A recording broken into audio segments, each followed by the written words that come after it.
Hello, this is Roz Walker, and welcome to day one of your journey to finding your freedom at home.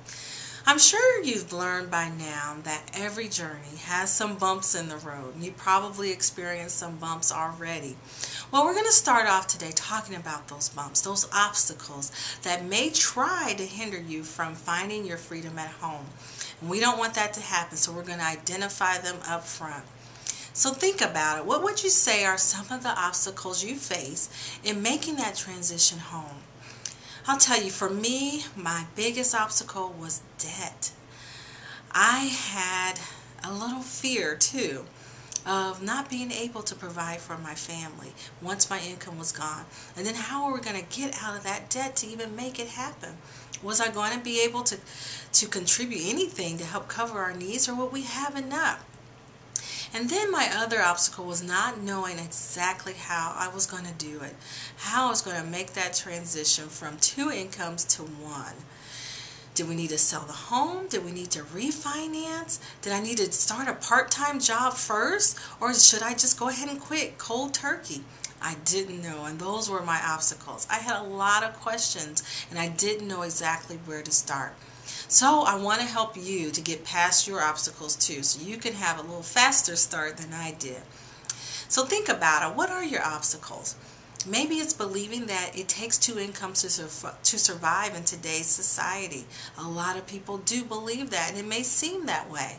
But write that down if that's one of your obstacles.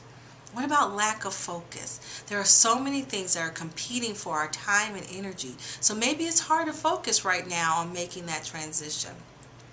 Perhaps it's believing that you're not good enough in budgeting to be able to even create a budget around one income, reducing it from two. That can be your obstacle. Or perhaps procrastination, just putting it off for whatever reason. Some obstacles for some people may have to deal with depression.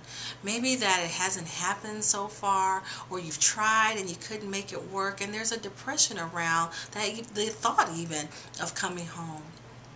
Or maybe it's believing that you couldn't make enough changes. There's not enough changes at all that you can make in order to bring yourself home. And then the one, like for me, was debt, which is a big one for many people. That can be an obstacle. So now here's what I want you to do. I want you to take some time. Take out that journal, that notebook, and your writing pen, and write down the obstacles that come to mind. Maybe it's one of the ones I just mentioned, or maybe those I mentioned triggered other thoughts for you. Write that down. And whatever your obstacles are, whatever comes to mind, write it down. Our dreams can seem so far off, and it sometimes looks impossible to achieve, especially when you encounter an obstacle, and even one of the obstacles that I mentioned. Some of you might even think that you can't do it at all. You may have even completely given up hope because you ran into so many obstacles. So I'm here to tell you, you don't have to give up your dreams. We're listing these obstacles so that we can take the steps to knock them out of the way. We don't want those to hinder your progress at all. So it all starts with identifying what they are, what they possibly could be. And then we're going to take the steps to push those out of our way so we can move further and we can go forward and have good progress in reaching your goal.